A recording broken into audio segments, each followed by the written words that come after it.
Assalamualaikum warahmatullahi wabarakatuh. Perkenalkan, nama saya Faizal Anwar Al-Muharram dengan NIM 6101420011 dari Rombel PCKRA. Pada video kali ini, saya bersama teman-teman saya dari kelompok 8 mata kuliah Fisiologi Olahraga akan menjelaskan tentang terapi sel induk untuk perbaikan otot rangka. Perkenalkan, nama saya Hilma Abdurrahman, NIM saya 6101420027. Perkenalkan, nama saya Utami Hidayati, NIM 6101420039. Saya Hasnati Uktavia dengan NIM 6101420040. Perkenalkan, nama saya Raffi Putrastia, nomor induk mahasiswa saya 6101420045. Potensi terapi sel induk otot rangka. Tidak seperti jaringan otot dewasa lainnya, seperti jantung. Otot rangka diberkahi dengan kapasitas regenerasi yang baik, karena merupakan populasi jaringan. Modulator farmakologis nasib sel miogenik. Metode kultur tradisional untuk MUSCS tidak permisif untuk ekspansi sel jangka panjang dan bukan menyebabkan kehilangan ekspresi. Kemudian merekayasa isyarat biofisik ex vivo. Sifat biofisik seperti kelakuan substrat, geometri, dan komposisi metrik ekstraseluler telah mengarahkan perekayasaan sistem kultur. Teknologi biomaterial untuk perbaikan otot. Pendekatan bioteknologi telah digunakan untuk meningkatkan efisiensi pengiriman MUSC setelah ekspansi yang tetap menjadi tantangan penerjemah tambahan dan signifikan. Jaringan yang terluka, menua, dan histrofik memiliki lingkungan mikroinflamasi yang keras dan integritas struktural yang rusak yang tidak kondusif untuk kelangsungan hidup yang efisien dan pencaupan sel setelah transplantasi. Kemajuan dalam mengatasi hambatan ini telah dibuat dengan generasi biomaterial 3D yang dapat diinjeksi dan dienkapsulasi, yang mencerminkan arsitektur struktural otot dan dapat dimuat dengan koktail faktor pertumbuhan untuk meningkatkan efisiensi transplantasi MUSC. Contohnya termasuk makromer sintesis, hidrogel bioaktif, dan perancang biomimetik.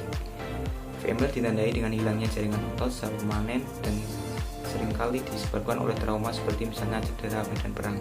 Para peneliti telah mencoba memanfaatkan biomaterial untuk memberikan panduan dan tempat induktif untuk merekrut sel atau progenitor endogen ke lokasi VLM dan memicu perbaikan.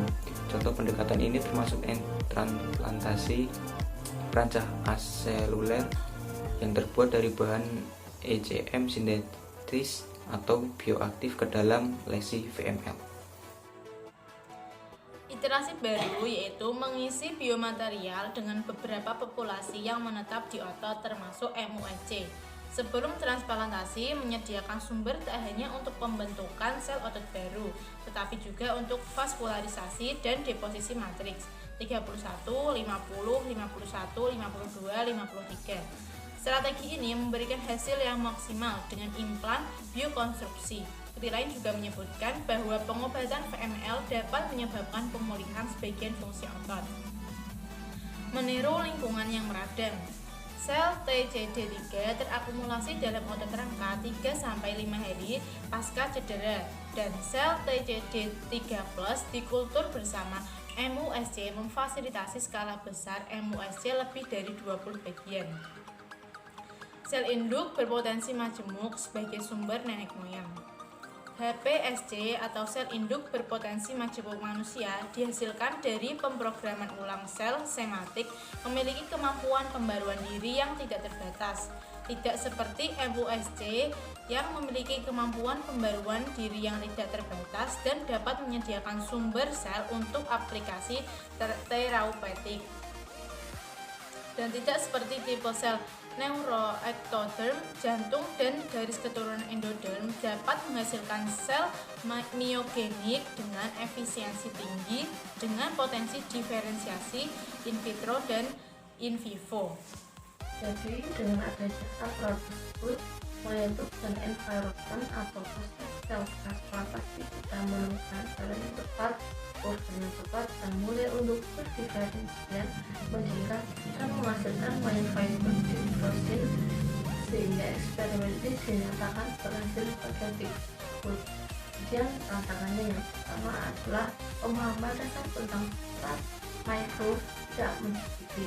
Yang kedua adalah sistem kultur untuk tikus berhasil, namun bagaimana untuk manusia, karena pada dasarnya manusia ini memiliki karakteristik fungsional yang berbeda. Yang ketiga adalah membutuhkan reagen yang sesuai dengan ukuran.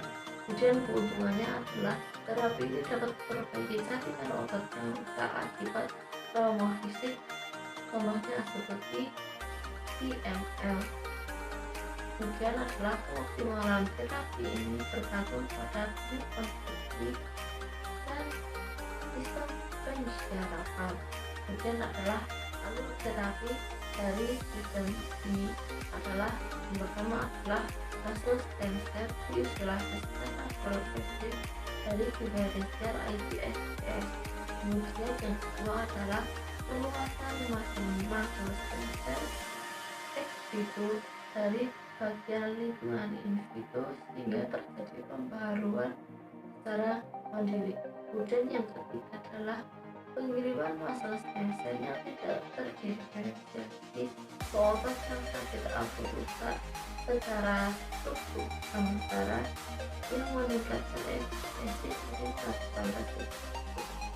Kemajuan terbaru dalam protokol untuk membedakan gipsel menjadi nenek moyang neogenik merupakan peluang besar untuk mengatasi ekspansi muscle. Namun, kompatibilitasnya dengan lanskap regulasi ketat dari terapi sel tidak diketahui, dan memang dikatakan bahwa terapi sel yang paling maju klinis yang melibatkan gipsel memiliki semua metode diferensi terarah yang digunakan. Meskipun demikian, beberapa masalah juga muncul dengan pendekatan diferensi terarah. Salah satunya yaitu ketidakkonsistenan yang cukup besar dalam waktu dan penargetan jalur pensinyalan tertentu yang dijelaskan dalam protokol ini, menjadikan penggunaan media menjadi terlalu mahal. Akhirnya, sangat sedikit protokol diferensi terarah yang dijelaskan hingga saat ini, yang telah menunjukkan potensi engraftment in vivo yang mengarah pada meningkatkan fungsional otot rahang dalam pengaturan penyakit. Bersama ini mewakili tantangan utama yang masih harus diatasi untuk menggerakkan sel-sel ini menuju aplikasi klinis.